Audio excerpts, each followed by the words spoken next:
Hey, what up, everybody? This is Stevie Breach coming to you with a video talking about that good old WrestleMania trip. Already a week in the past. I can't believe it. It's already, this week has flown by. I have my first days off since the trip coming up tomorrow and the next day. I'm going to knock out the big old trip-long video. I've put it off a few times. I've been liking making these short little videos talking about, pieces of the trip, knocking out, a block of everything that happened. Hopefully just to make that other video a little bit faster, and plus you guys can, get, just faster knowledge about everything that happened. I talked about my Bound for Glory trip for an hour and a half, and that was only 2 days. This was 5 days slam-packed of knowledge, so on one of my days off, I will sit down, I will knock that out. I'm not feeling the greatest, I'm not feeling 100% right now. I don't know if it's the weather or my head or not getting enough caffeine or what the fuck's going on. But, basically this video is going to be about going to WrestleCon. Honestly, the people that went to WrestleCon on Saturday buried the fuck out of it. I know that they had a lot more bigger names there on Saturday than they did there on Sunday. But, the place that they got, honestly, for what, WrestleCon is, I remember seeing the videos from last year, and I thought that was top-notch. I know that WrestleCon isn't Wrestle Reunion, but the Wrestle Reunion that I went to in Miami, I thought that was A+. That was an awesome building. This, for what it was, seemed like, they wanted to get a place that was close to access. It was big enough for what they did, but honestly, I don't think the building was up to par.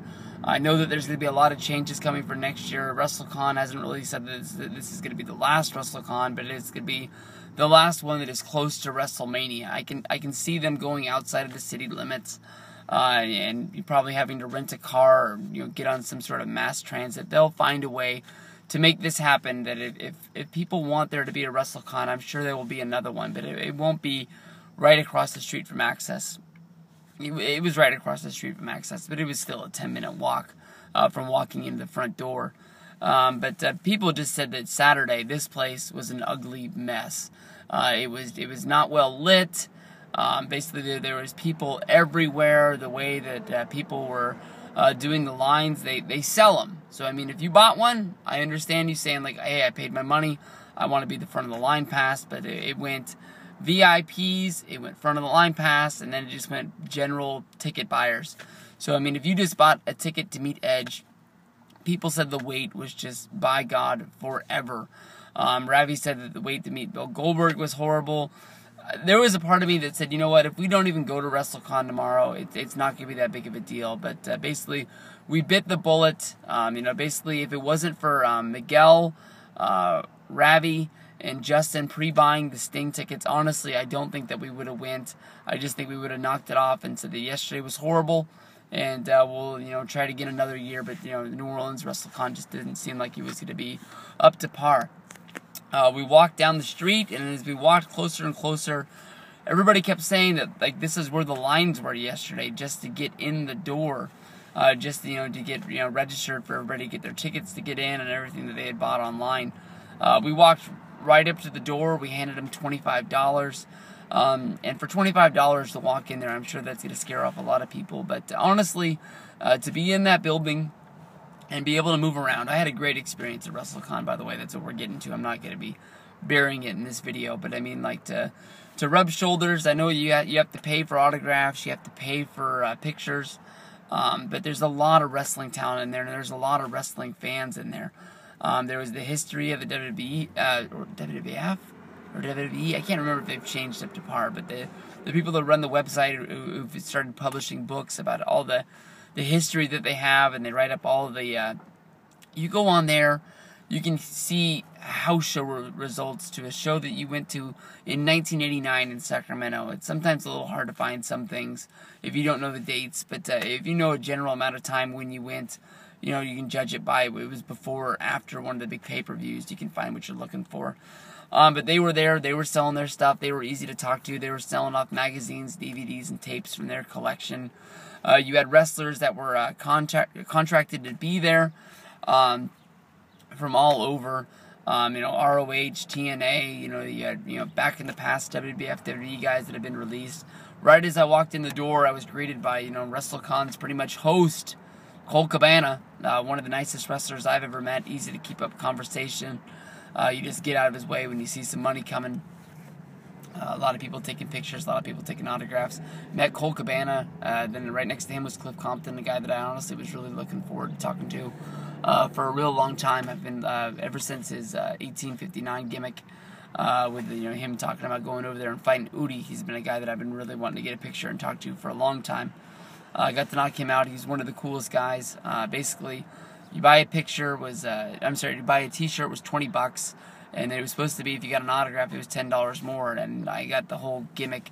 And I was trying to give him 30, and he was like, no, I only wanted 20. So he was class act kind of cool guy.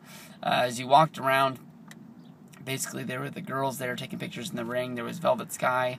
There was Angelina Love. There was the redhead Maria from ROH and WWF. And there was a little bit of mix-up of what was going on in there. And then for a good little while, it was $15 to take a picture with all three of them before the people from High Spots or WrestleCon, whoever, figured it out that they're getting fucked in this deal, because for every picture they have to give $7.50 to each girl. So basically they're not making any money on the deal. So they had to get in there. So for the first 15-20 minutes, by the time I got over to the ticket people, they had really figured it out. So I was like, it's worth $25 just the cover charge, just to walk in the door, in order to just to see them in the ring. They were looking pretty nice.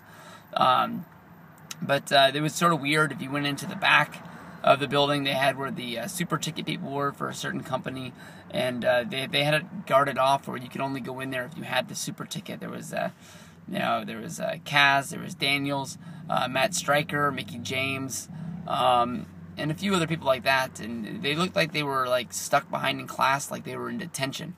You weren't allowed to go talk to them. They weren't allowed to talk to you. You saw them sort of taking pictures and talking amongst themselves, because not that people had the super ticket to get in there to get them that were there that day. So, I don't know, it was kind of a waste.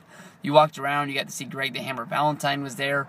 He had a guy with a megaphone shouting out, take a picture with Greg the Hammer Valentine, giving you the figure 4. I wanted to do it, but Greg the Hammer Valentine wasn't looking his greatest. But I thought of Jim Nye when I saw that, and I was like, damn, Jim would love to get a picture like this. Scott Steiner was looking pretty good there. He was pretty easy to approach and talk to. 2 other guys I didn't know. RF Video was set up in the corner. They had Tommy Dreamer there, sign autographs and taking pictures, but I never really saw him in his booth. I saw him really walking around and talking amongst all the other wrestlers and doing everything else. High Spots was there.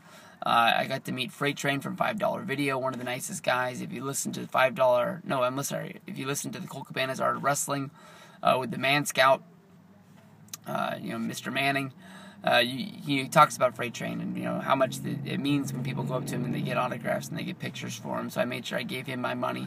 $5 Wrestling is one of the greatest bargains there is in wrestling, even with the $10 WWE Network out there.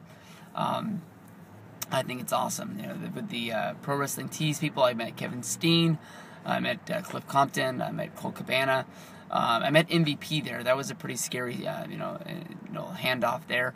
His handler, I gave him a 20. I swear to God, he didn't give me my change. I asked him for it once, and he said, I already gave it to you. So I said, hey, I'll take your word for it. But MVP was always a cool guy that I liked watching on SmackDown, liked watching on Raw. Never really got the push that he should have, but he's the owner of TNA now, so I'm going from there.